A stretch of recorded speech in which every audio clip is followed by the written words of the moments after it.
Hey guys, हमारी previous videos में हमने बात की थी फाइनेंशियल प्लानिंग के बेसिक्स की, कुछ ऐसी टर्म्स की जो यूजफुल रहेंगी आपकी फाइनेंशियल प्लानिंग के लिए। और आज हम बात करेंगे आपकी इनकम की।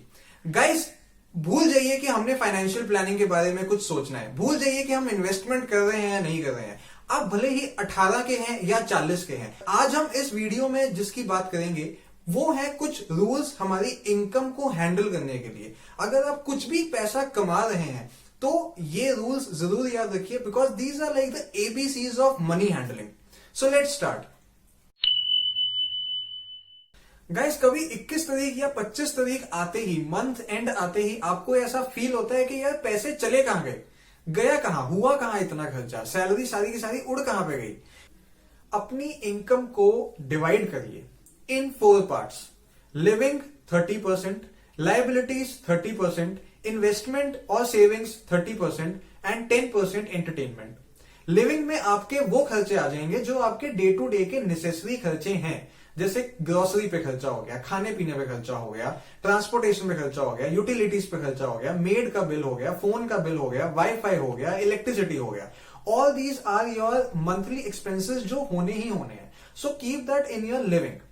Second is liabilities.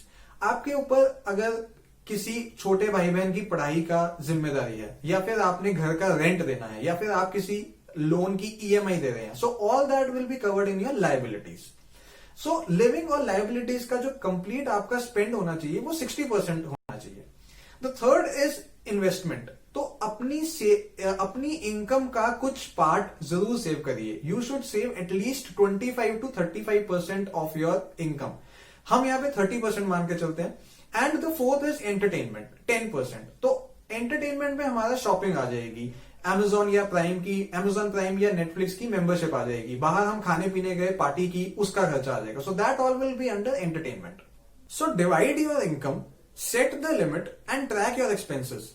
अगर आप अपने एक्सपेंसेस को ट्रैक ही नहीं करेंगे तो आपको पता ही नहीं चलेगा कि आपकी सारी की सारी सैलरी चली कहां पे गई। For example, if you are earning 50,000 per month, तो 15,000 आपका लाइबिलिटीज में गया, 15,000 आपका लिविंग में गया। जो रेस्ट ऑफ द 15,000 हमने इन्वेस्टमेंट में डालना है उसको साइड में रख दीजिए, सो दैट आपके बैंक अकाउंट में आपको सिर्फ 70% ऑफ योर इनकम की वैल्यू ही विजिबल हो। क्योंकि पैसा तो हमेशा कम ही लगेगा दोस्तों, पैसा कभी ज्यादा नहीं लगेगा। जितना ज्यादा पैसा आपके अकाउंट में पड़ा रहेगा उतना ही ज्यादा खर्चा होगा। सो इंस्टेड दैट, जो आपका नेसेसिटी खर्चा है उतने वैल्यू का अमाउंट आप अपने बैंक में रखिए, और रेस्ट ऑफ द अमाउंट आप मंथ स्टार्टिंग में ही सेव करिए या इन्वेस्ट करिए। सो गाइज, यहां तो हमने बात की रूल नंबर 1 की, लेकिन सोचिए जिस इनकम को अभी हमने डिवाइड किया, अगर वो इनकम ही आनी बंद हो जाए तो कल आपका बॉस आपको बोल देता है कि परसों से जॉब पे आने की जरूरत नहीं है। What will you do, what will you think. इस टाइम पे बहुत सारे सवाल आपके मन में आने शुरू हो जाएंगे, क्योंकि हमारे ऊपर बहुत सारी फाइनेंशियल रिस्पॉन्सिबिलिटीज होती हैं। हमारा ओनर हमसे नहीं पूछेगा कि आपकी जॉब है या नहीं, उसको तो रेंट चाहिए। हमारा बिजली विभाग हमसे नहीं पूछेगा कि आपकी जॉब है या नहीं, क्योंकि उनको तो इलेक्ट्रिसिटी बिल चाहिए। और गाइस, आज के टाइम पे जब सिचुएशन इतनी अनसर्टेन है जॉब्स को लेकर, and it is not just about pandemic, it is about normal scenario also. अगर किसी कंपनी का रीस्ट्रक्चर हो जाता है, they will not even feel shy to fire senior management people also.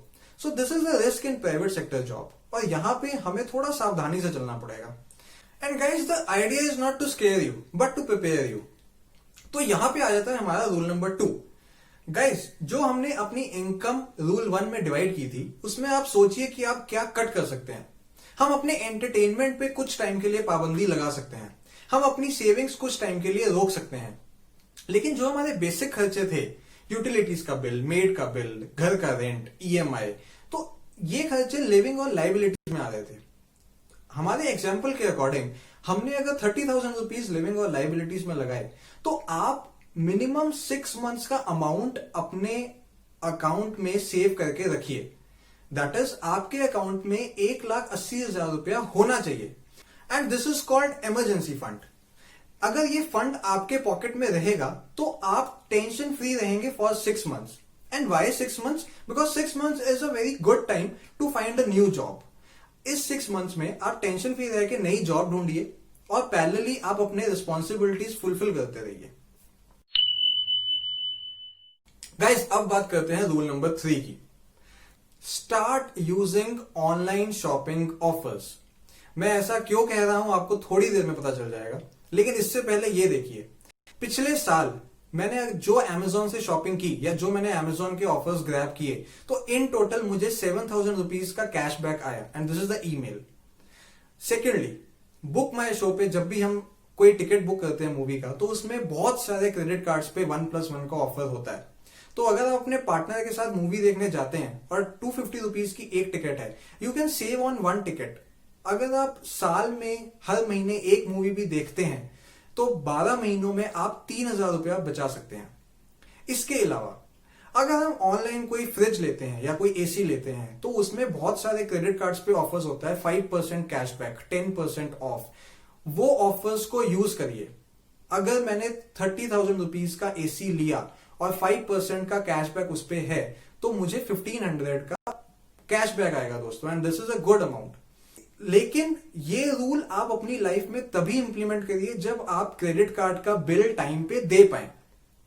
अगर आप अपना क्रेडिट कार्ड का बिल टाइम पे नहीं दे पाएंगे, तो इसमें 2 नुकसान है। पहला नुकसान, क्रेडिट कार्ड का बिल लेट देने पे there is a lot of interest that you pay. 3% पर मंथ का इंटरेस्ट लगता है दोस्तों, on an average. And secondly, your credit score will also degrade.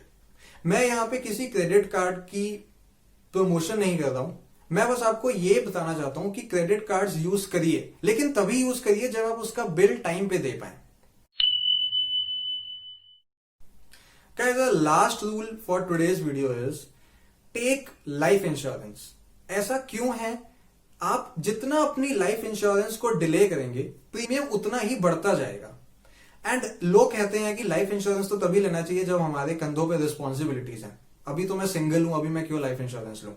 Guys, जब आपके कंधों पे रिस्पॉन्सिबिलिटी आएगी, तब उसका प्रीमियम बहुत ज्यादा हो जाएगा। 25 की एज पे, 26 की एज पे आपको अपना लाइफ इंश्योरेंस ले लेना चाहिए, क्योंकि उसके बाद you start settling in your life. And आगे चलते चलते आपके पास रिस्पॉन्सिबिलिटीज आएंगी, आप शादी करेंगे, आप घर लेंगे, आपके बच्चे होंगे। So your responsibilities are going to increase further, they will not decrease. And that is why आप लाइफ इंश्योरेंस अपनी लाइफ में पहले से ही रखिए। It is a must thing to have a financial security in your upcoming years. So guys, These were the 4 rules जिनकी हमने आज बात की। एंड अगर ये चारों रूल्स आप अपनी लाइफ में इंप्लीमेंट करना शुरू कर देंगे, आई थिंक हमारा मोटिव इस वीडियो का सक्सेसफुल है। ओके, सो दैट्स फिनवेस्टोमेट। Stay strong mentally, physically and financially. Let's plan today for a brighter tomorrow.